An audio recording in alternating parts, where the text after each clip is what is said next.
ہدی للمتقین. اللہ تعالیٰ نے اکثر جگہوں پر قرآن میں ایسے کیا کہ قرآن کے الفاظ کے معانی بھی اللہ نے خود بتائے. جن معانی کو اللہ تعالیٰ نے خاص،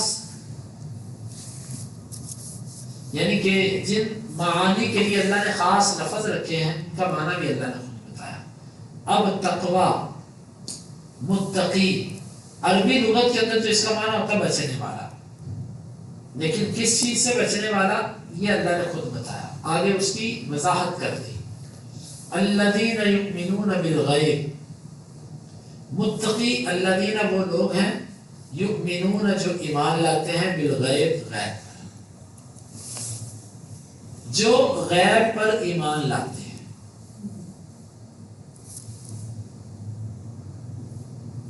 غیب کیا ہے اور ایمان کیا ہے؟ ایمان کہتے ہیں تین چیزوں کو. ویسے اس پہ تفصیل ہے، بعض لوگوں نے ایمان سے مراد صرف تصدیق لیا. کیوں؟ وہ کہتے ہیں لغت کے اندر ایمان کا معنی تصدیق ہے، لہذا صرف دل کی تصدیق کو ایمان کہتے ہیں. ظاہری طور پر اعضاء سے عمل کرو نہ کرو، زبان سے کچھ کہو نہ کہو، اصل دل کی تصدیق ہوتی ہے، لیکن یہ گمراہی. اور کچھ لوگوں نے کہا کہ زبان کا اقرار اور دل کی تصدیق یہ دو ایمان ہے، عمل کرو نہ کرو. راجع بات یہ ہے، اہل سنہ کا عقیدہ یہ، ایمان تین چیزوں کا نام ہے. اپنے اعضاء سے عمل کرنا، نمبر دو دل سے اس کی تصدیق کرنا، نمبر تین زبان سے اس کا اقرار کرنا. یہ تین چیزیں اگر مل جائیں تو پھر ایمان بنتا ہے.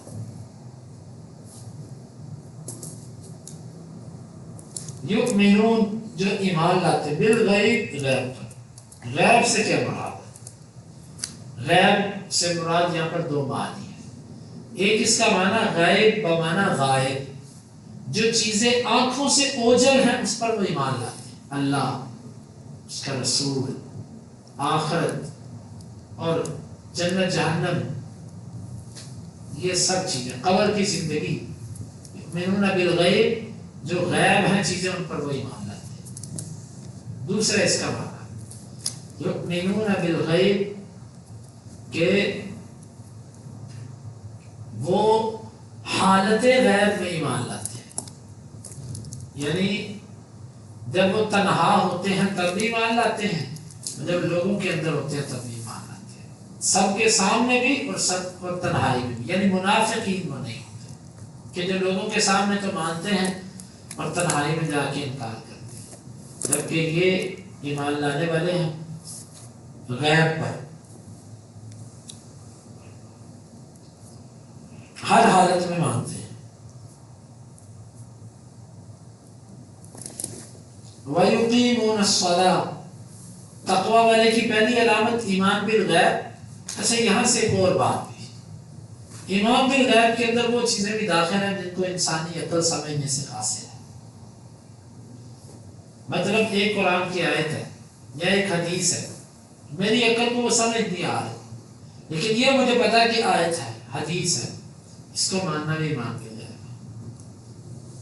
معتزلہ ایک گمراہ فرقہ گزرا ہے جو اللہ تعالیٰ کی کتاب سے بھی اور اللہ کے نبی کی احادیث سے بھی جو چیزیں ان کی عقل کے مطابق ہوتی ہیں اس کو وہ لیتے ہیں، جو ان کی عقل کے مطابق نہیں ہوتی وہ اسے نہیں لیتے. ایمان بالغیب سے ان کی بھی نفی ہوتی ہے کہ ان کا ایمان بالغیب، کیونکہ جب عقل نے تسلیم کیا اور آپ نے مانا، وہ تو عقل کی وجہ سے مانا ہے، اللہ اور اس کے رسول کی وجہ سے تو نہیں مانا. ان کی وجہ سے مانا ہوتا تو عقل مانے نہ مانے آپ اس کو مانتے. یؤمنون بالغیب، وہ غیب پر ایمان لاتے ہیں، یعنی ان کی عقل اس بات کو سمجھے یا نہ سمجھے انہوں نے اس کو تسلیم کرنا ہی کرنا ہے، کیونکہ اس کے نبی نے کہہ دیا، اللہ نے قرآن میں اتار دیا.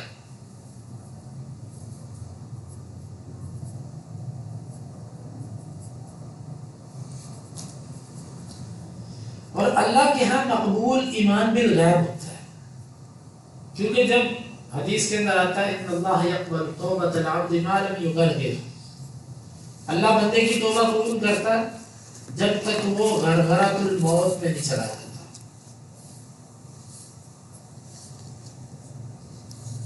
غرغرۃ الموت یعنی موت کی آخری سانس، اس وقت ایمان کیوں نہیں قبول ہوتا؟ کیونکہ اس وقت بندہ فرشتوں کو خود دیکھ لیتا ہے، اپنا آخری لمحہ وہ دیکھ لیتا ہے، اب وہ یہ یقین کر لیتا ہے کہ مجھے یہاں سے اب مفر نہیں ہے۔ جب اس نے دیکھ لیا فرشتے آتے ہوئے تو اب ایمان بالغیب نہیں تھا۔ اسی لیے فرمایا کہ جب سورج مغرب سے نکلے گا، قیامت کے آخری دن جو ہوگا سورج مغرب سے نکلے گا، اس دن لوگ توبہ کرنا چاہیں گے، اللہ توبہ نہیں قبول کرے گا۔ کیوں؟ اب ایمان بالغیب نہیں رہا، آپ تو اپنی آنکھوں سے دیکھ لیا۔ اللہ کے ہاں قبول ہے ایمان بالغیب۔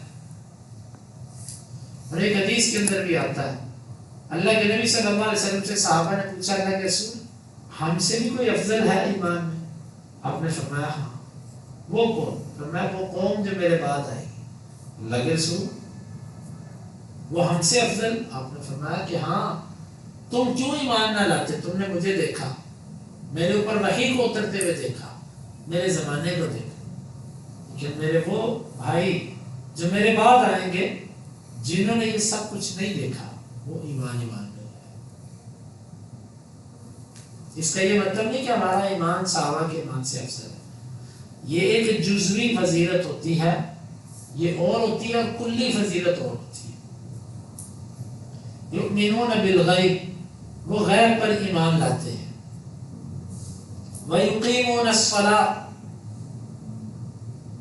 اور وہ نماز قائم کرتے ہیں۔ اقام یقیم اقامت، اقامت کا معنی کیا ہوتا ہے؟ کسی چیز کو کھڑا کرنا،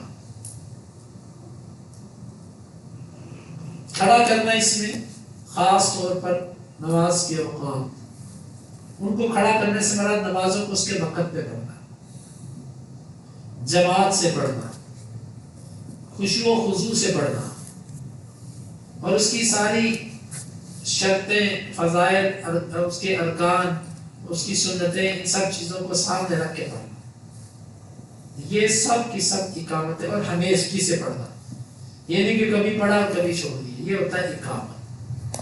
پڑھنے میں اور قائم کرنے میں فرق ہوتا ہے۔ قرآن نے جہاں بھی کہا نماز قائم کرنے کا، قائم کرنے کا معنی آپ کو بتا دیا۔ الصلاۃ، نماز، نماز کسے کہتے ہیں؟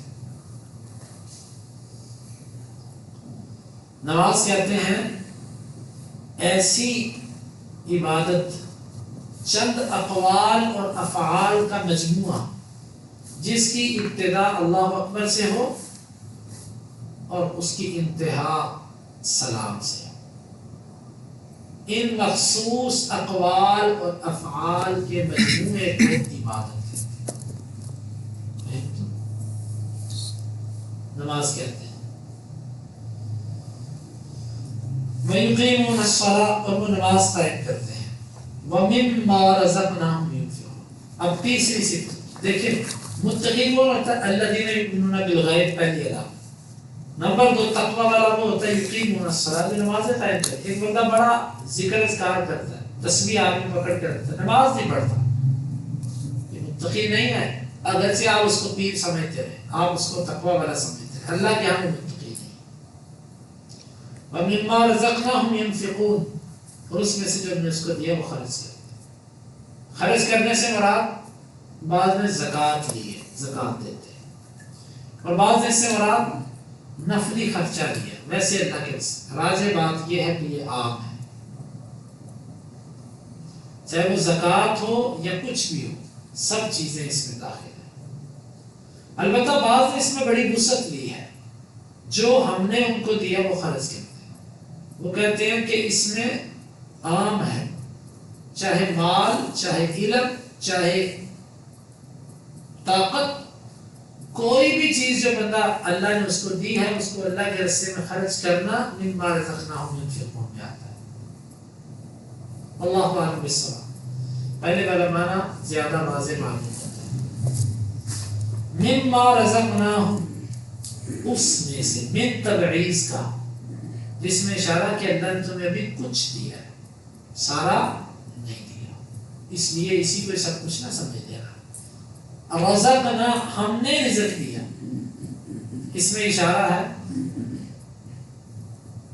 کہ یہ چیز دی اللہ تعالیٰ نے، یہ اللہ کی طرف سے، اس میں بندے کا کوئی کمال نہیں۔ یہ یہاں پر بات اس لیے کہی کہ یہ نہ سمجھ لینا کہ یہ میرا مال ہے، میں کیوں دوں اللہ کے راستے میں۔ رزقنا، یہ ہم نے دیا ہے، تو پھر اللہ تو کیوں کہتا خرچ کرو؟ یہ ایک محبت کا انداز، اللہ تعالیٰ اپنے بندوں سے محبت کرتا ہے، ان کو دے کے آزماتا ہے۔ آپ بھی تو ایسا کرتے ہیں، آپ بھی آزماتے ہیں کہ نہیں؟ اپنے بچے کو، اپنے چھوٹے بھائی کو آپ بعض دفعہ کوئی چیز دیتے ہیں، پھر آپ اسی سے کہتے ہیں مجھے بھی دو۔ دی آپ نہیں ہے، لیکن آپ اس سے مانگتے ہیں۔ اس مانگنے میں کیا ہوتا ہے؟ محتاجگی نہیں ہوتی، اس میں محبت ہوتی ہے، اکثر اس میں محبت ہوتی ہے۔ تو رزقناہم، ہم نے ان کو رزق دیا۔ اللہ جب کسی کو یہ بندہ کہتا ہے نا، ایک بندہ کہتا ہے مجھے کچھ دو، اور ایک بندہ یہ کہتا ہے یار جب میں نے تمہیں کچھ دیا نا اس میں سے کچھ دو، اس میں ایک پیغام ہوتا ہے کہ یہ میں نے تجھے دیا، تیرا اپنا ذاتی کچھ نہیں۔ وَمِمَّا رَزَقْنَاهُمْ يُنْفِقُونَ، اور اس میں سے جو ہم نے ان کو رزق دیا وہ خرچ کرتے ہیں۔ اللہ تعالیٰ نے یہاں پر تین چیزوں کو ملا کر ذکر کیا: ایمان بالغیب، اقامت صلاۃ اور انفاق۔ یہ تینوں چیزیں ملے تو تقویٰ بنتا ہے۔